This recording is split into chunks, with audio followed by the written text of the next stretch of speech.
আসসালামু আলাইকুম সুপ্রিয় দর্শক, চলে আসলাম ফরিদপুর জেলার নগরকান্দা উপজেলার তালমা বাজারে। বাজারটি প্রতি সোমবার এবং বৃহস্পতিবার সকাল 6টা থেকে 9টা 10টা পর্যন্ত মিলে থাকে। আমরা দেখাবো পেঁয়াজের বাজার দর।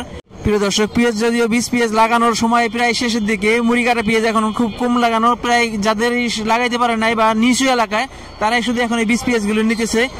কয়েকটা বীজ পেঁয়াজ ভাইয়ের কাছে কয়েকটা বীজ পেঁয়াজ আছে, এটা মুড়ি কাটার জন্য লাগাবে। দাম হচ্ছে 12,000 টাকা দাম হচ্ছে। তার মানে শেষ সময় এসে আসলে দাম মোটামুটি ভালো আছে, 12,000 টাকা খারাপ না। আর একটা দেখছি এটা কত দাম হয়েছে? 9,000 কইছে, এখন 8,000 8,000 বলতেছে, 9,000 দাম হয়েছিল। এটা কত বলতেছে? একই মাল। এটা কি জাতের পেঁয়াজ দেখেছি? যে লাল তীরের পেঁয়াজ। আর একটা দেখছি একটু বড়, এটা কি মুড়ি কাটা নাকি? 5,000। এটা দানার জন্য লাগাবে, একটু বড় সাইজ। প্রিয় দর্শক দেখতে থাকুন। আমরা আসছি তালমা বাজারে, এই মনিরুজ্জামান ভাই নিয়মিত পেঁয়াজ কিনে থাকে। আজকে জানবো ভাই কি দরে পেঁয়াজ কিনতেছে। ভাই মোটা পেঁয়াজটা আজকে কি দরে কিনতেছে? মোটা পেঁয়াজ তো সবসময় মাথার মাল কিনি, ভালো এবং ফ্রেশ মালটা ওটা হলো 4200 টাকা কিনছি আজকে। 4200 টাকা। পেঁয়াজের দাম কিন্তু একটু বাড়তির দিকে, 4,000 থেকে 42। আমদানি কম তো, আমদানি কম। আজকে দেখতেছি একটু বাজারে দেখান যে এখানে পেঁয়াজে ভর্তি থাকে। আজকে সেই অনুযায়ী প্রায় 4 ভাগের 1 ভাগ পেঁয়াজ, 4 ভাগের 1 ভাগ পেঁয়াজ নাই বললেই চলে। সব অল্প কিছু পেঁয়াজ আসে। যেসব ব্যবসায়ী পেঁয়াজ কিনবে তাদের যে একটা টার্গেট থাকে, সেই টার্গেট অনুযায়ী তার পেঁয়াজ পাইতেছে না। কারণ বাজারে আসলে তাদেরকে 1 নসিমন বা 1 ট্রাক বা 1 ভ্যান পেঁয়াজ লাগে, সে অনুযায়ী বাজারে পেঁয়াজই নাই, একবারে কম পেঁয়াজ। এই কারণে আসলে পেঁয়াজের দাম এমনিতে সরবরাহ বাজারে এমনিতে কম। তারপরে ব্যবসায়ীরা চাহিদা অনুযায়ী পেঁয়াজ পাইতেছে না। বাজারে পেঁয়াজের পরিমাণ খুবই কম। খাবার পেঁয়াজ, বীজ পেঁয়াজ সবগুলোই আসলে বাজার থেকে কমে গেছে। প্রিয় দর্শক, বাজারে এসে আমরা পেঁয়াজই পাইতেছি না। একটা পেঁয়াজ, খাবার পেঁয়াজ পাইলাম মাত্র। দেখি এর দাম ভাই, এর দাম ধরে হয়েছে? হ্যাঁ, এটা 3800 টাকা বলতেছে। 3800 টাকা। এটা মিডিয়াম কোয়ালিটির পেঁয়াজ, ভালো মানের পেঁয়াজটা ব্যবসায়ী ভাই বলছে যে 4200 টাকা বিক্রি হয়েছে। এটা 3800 টাকা, সর্বোচ্চ 3800 টাকা দাম হয়েছে। সর্বোচ্চ 3800 টাকা দাম হয়েছে একটা মিডিয়াম কোয়ালিটির পেঁয়াজ। আর একটা দেখি প্রিয় দর্শক, এই বাজারে সাধারণত রসুনটা বেশি দেখা যায়, 6,000 না? সাধারণত খাবার রসুন, বীজের রসুন না, বীজের রসুনটা একটু দাম বেশি।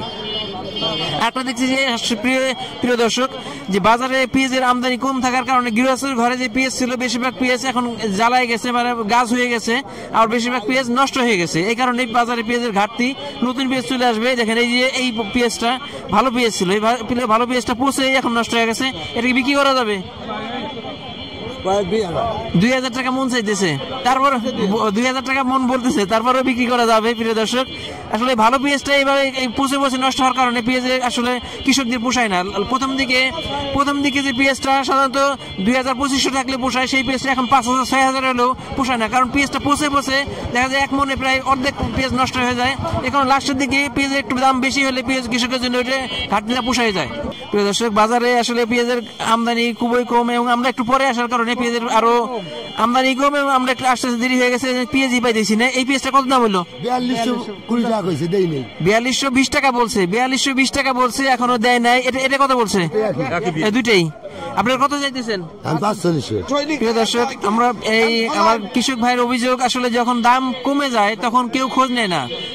সারের দাম, ওষুধের দাম, বীজের দাম বেশি, লেবার খরচ বেশি, আবার পেঁয়াজ নষ্ট হয়ে যায় তখন কেউ খোঁজ নেয় না। আসলে যখন দাম বাড়ে তখনই আমরা বা যারা ভোক্তা অধিকার বা বিভিন্ন লোকজন আসে, কাকা কিছু বলতে চাইতেছে। এখন যে সরকারি রেটের বাইরেও বেচতেছে, এর কোন অভিযোগ আছে? এই জন্য তো সরকার দায়ী না, সরকার দাম বাড়ায় নাই। সরকার দাম মানে ক্রাইসিস থাকলে আমার তো দরকার, তারা কয় যে আমরা সরকার যা দেয় তা পাই না, আমরা অতিরিক্ত টাকা দিয়ে কিনে আনি। সরকারের না দায়ী কিনা? এখন এই ক্ষেত্রে আমাদের সচেতন হওয়ার দরকার। আসলে আমরা তো বাবারে, আমরা তো সচেতন বাঙালি না, নাইলে আমাকে ভাগ্যেই হয়নি।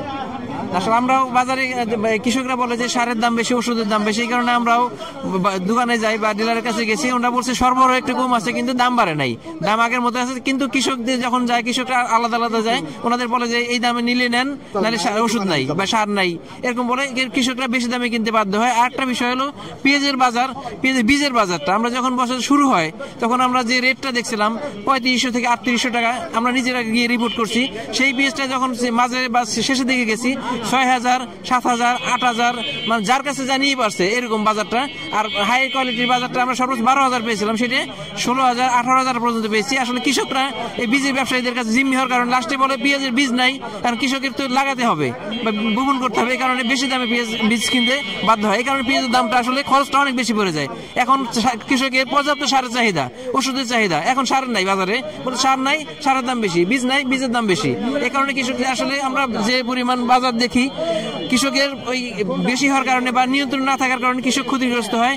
আমরা চাই এদিকে সবার নজর থাকে এবং কৃষক সুবিধা পাক, কৃষক স্বাবলম্বী হলে দেশ স্বাবলম্বী হবে। প্রিয় দর্শক, আসলাম তালমা বাজারে, দেখলাম পেঁয়াজের বাজার দর, বাজারে পেঁয়াজের আমদানি খুবই কম। এবার আসলে আমরা আসছি একটু দেরি, তারপর বাজারে আমদানি অনেক কম, অনেক কম। বাজারে পেঁয়াজ নাই বললেই চলে। যারা ব্যবসায়ীরা পেঁয়াজ কেনার জন্য টার্গেট করে আসছে তারা পর্যাপ্ত পেঁয়াজ পাইতেছে না। আর পেঁয়াজের বাজারটা আজকে মোটা পেঁয়াজটা আমরা 4100 থেকে 4200 টাকা পেয়েছি, সব 4220 টাকাও পেয়েছি। আর বীজ পেঁয়াজটা সাধারণত 4,500 থেকে 5,000, 6,000, 7,000 টাকার মধ্যে আছে। বীজের পেঁয়াজটাও বাজারে নাই বললেই চলে। প্রিয় দর্শক, আমাদের ভিডিওটি ভালো লাগে লাইক, কমেন্ট, শেয়ার দিয়ে সাথে থাকুন এবং নিয়মিত আপডেট পেতে চ্যানেলটিকে সাবস্ক্রাইব করে আমাদের সাথে থাকুন। ধন্যবাদ সবাইকে, আল্লাহ হাফেজ।